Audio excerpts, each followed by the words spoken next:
Welcome back, Berzerkers. Here we are in this video. We have it. We got a hold of it. The Model S Plaid. Weather conditions are not ideal, but we adapt and we improvise and overcome.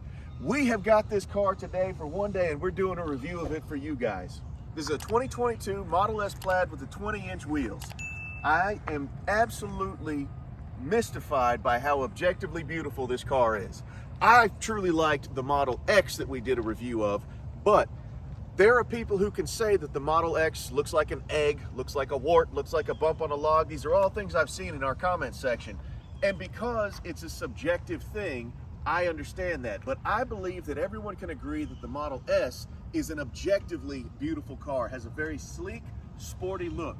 I even especially noticed and enjoy the fact that those rear fenders flare out more than the pre-refresh Model S did. One thing that I noticed about that, as long as we're on the subject, is that these repeater cameras they stick out a bit farther on these refresh Model S than the pre-refresh ones. I'm assuming ostensibly so that the camera can see around past that flared out fender well. That's just my assumption about it. The frunk is an enormous frunk on the Model S, not quite as deep as the Model X, but it's an enormous frunk. The Model S has the signature recessed door handles that self-present when you approach the car, and if you have your phone key activated, recessed handles will present themselves as you approach the car. If you don't and you're using the key card, when you slide the key card on the B pillar, that's when those door handles will self-present. Something that I had not experienced until I first encountered a Model S was that when you use these door handles, you pull on them, and it's not, as the King says, it's not a mechanical pull to get the thing open. It actually does pop the door open, very much like pushing the button on the Model X. The leg room on this one, when you get into the car, there's a feeling of added leg room in the front two seats. The King pointed out especially that compared to the Model X, this one feels like it has a lot more leg room moving forward in the front seats. The Model S, as the flagship vehicle, and even though it's a luxury family car, it does have all of those sport car qualities about it. This is, after all, the fastest production car on Earth right now. So that low profile, the sleekness of the lines, it all adds up together. And when you actually get into the car, you feel like you're getting down into a high performance vehicle. This one, like I said, has the 20-inch wheels on it, which aesthetically, a lot of people don't care for it. On looking at it in the design studio, I also did not care for it. But seeing it in person, I like it just fine. I really do. I didn't think I was going to. I thought I was going to look at them and feel negatively about them, but the appearance of them, especially on the white vehicle with this particular trim, I like them just fine. Most people will spring for those 22-inch wheels, but if you decide not to, or if you're on the fence, I would say go see one in person so you for yourself can decide, okay, this is what it looks like for real, live in person, and you can make your decision that way. The Model S Plaid also has the yoke. The King was riding in here last. I have to move the seat back. So the Plaid Model S also has the yoke. And as I've talked about before, physically, the yoke itself feels very comfortable to drive for me. I liked it just fine. I didn't think that I would, but when I actually drove it, it just took a minute or two for me to get used to, and it actually feels, to me, a little bit more comfortable and more natural than having a round wheel. I still do not particularly care for the turn signals being up here as buttons. I'm used to it now. I don't have to look down at it. I can do it instinctively, left, right, but I still wish I had a stalk, because since I'm 15 years old and first started learning how to drive, the stalk on the left-hand side has been that turn signal. I do like that so many of the features are available via voice command by pressing the voice command button here. And I even like the fact that the voice command button is separate from the scroll wheels, and the scroll wheels have their own functions to them. The technology in the screen and the user interface we've talked about several times before on the channel, so I'm not going to belabor that point. But the responsiveness of this screen is amazing, and I like the larger size, and I like the fact that it's in landscape as opposed to portrait. The instrument cluster is a large instrument cluster. It looks identical to the one that's on the Model X Plaid. it does look taller from top to bottom than the instrument cluster on the pre-refresh Model S, but that's my subjective opinion about it. I didn't pull out a tape measure and check. It just looks taller. For me, I don't particularly care for the instrument cluster, but I do like the look of the dash, even with the instrument cluster there. I don't need this here in front of me. I like having all that functionality on the screen in the middle, but I'm the one who has been obsessed with the minimalism of the Model 3 and the Model Y since the very beginning. So for me, I could definitely do without this. I can absolutely see myself getting used to and enjoying the Yoke, but I could do without the instrument cluster. Again, that's just my opinion on it. I do like the center console. It has a lot of versatility to it, because when it's closed, again, this carbon fiber look is something that I love. Now, the functionality and versatility here in this center console is actually pretty amazing. When you open this, you have the cup holders here, and then there's a small, shallow storage area here. And then you can push that forward, and there's another deeper storage area here. You can also push this back, and that deeper storage area extends back here as well. Hit that again, the cup holders come back, hit that again. The shallow storage area is here, you hit that again, and it comes halfway back where you can have your cup holders, but it still covers up your shallow storage area. When you're ready to cover up your cup holders, there you go. Now, the biggest con so far of this car is the fact that if you're making use of your key card, this right here is what the king of men, Ash, calls the hungry, hungry hippo. If you lay your card down here, that thing is gonna eat it. And it is not easy to get that out of there. So be very careful with that if you're making use of your key card. Don't let the hungry, hungry hippo eat your key card. Again, I absolutely love the interior up front. The back seats have a bench seat as opposed to the captain's chairs in the Model X Plaid, and the space for the rear seat passengers just isn't nearly as much as the space in the Model X, which I guess is to be expected because the Model X is a full-size SUV for a family to be in. I would not be comfortable in the back seat for much of a length of time. Very much like the Model 3, when I sit in the back seat, you got a few minutes out of me, and then it's like, all right, Barbarian's got to get back up front over here.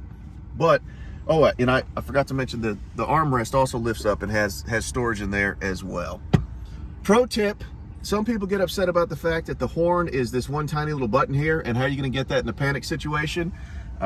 Whether you find out on purpose or by accident, if you slap your whole hand over there, it'll honk the horn. So in a panic situation, you don't honk here, you honk just to the right of it. I'm hoping a software update can make it so that if you put your hand here, it'll happen, but it doesn't feel like mechanically this is prepared for that. We've been hitting this spot for horns our entire lives. I hope that at least in a future iteration, this becomes the horn again. The Model S has the panoramic glass roof that we have really grown to love in the 3 and the Y. I found myself missing that helicopter windshield, the panoramic windshield of the Model X. I know it's a lot to ask for them to actually connect them and make them all one piece. I think that's just about impossible. But you know, as Elon and Neil deGrasse Tyson say, the laws of physics are the law. Everything else is just a recommendation. I hope to see that possibly in the future someday. But for now, I do enjoy the panoramic glass roof, and the King pointed out how nice it actually looks when those raindrops are on it and the light hits it just right. It has this red, kind of red-yellow tint to it. It actually looks beautiful. I do like the panoramic glass roof, has that open feeling to it, but I found myself missing the windshield experience of the Model X. I feel a little bit, tiny bit claustrophobic with this pillar here as opposed to the Model X. So it shows you just how fast you get spoiled when you have something really amazing in your possession. The trunk of the Model S is a hatchback style trunk. You lift it up, the whole back opens up, back glass and everything, and there's a monumental amount of space in here. You've got so much space, it's very deep, the opening is humongous and tall. You could fit an enormous amount of stuff back here. Not only that, it does have the cargo cover. So if you've got cargo in here that you don't want people seeing through the back glass, you close the cargo cover, close the trunk up, and your stuff is covered up and protected. You can also fold down all of the seats and make the entirety of the back a cargo area. So that is a large amount of cargo space that you can have here in the Model S Plaid. I'm going to close it up because the King likes to show the Plaid badge. That is pretty awesome, you got to admit. The Model S 100% has the Barbarian seal of approval. especially as a car for an individual to use. As a family car, that's going to depend on the height and size of your particular family. And we cannot close a Tesla video without talking about the acceleration. The Model S Plaid is the quickest car on dirt. It is the fastest accelerating vehicle in production today. If you want comparable performance, you've got to go straight to supercar territory and drop $3.5 million on a Bugatti, or drop a crazy amount of money on a Rimac Nevera, something like that. But those aren't really production cars. This is a car that is considered a luxury family sedan that anybody can plunk down the money and buy it. And this one will out-accelerate all of them out there. It is insane to experience. It will blow your mind. It's insane. It's beyond ludicrous. It's a Plaid.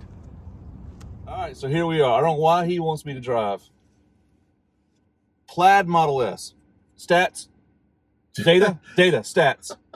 0 to 60 in 1.99 seconds, reportedly. 1,020 horsepower. 1,020 horsepower. So we're going to try it. We good? We're good. All right. Both pedals pressed. Are you ready, sir? Stand by. Carry on. Holy sweet mother of holy God, crap!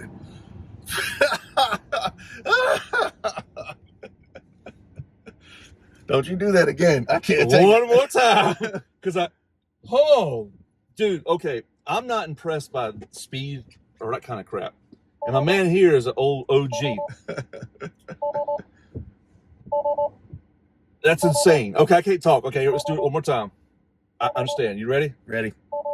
What is your favorite Tesla YouTube channel? Tesla Barbarian. Oh, mother of God. Oh. Jeez. That takes your breath clean slap away. Oh, man.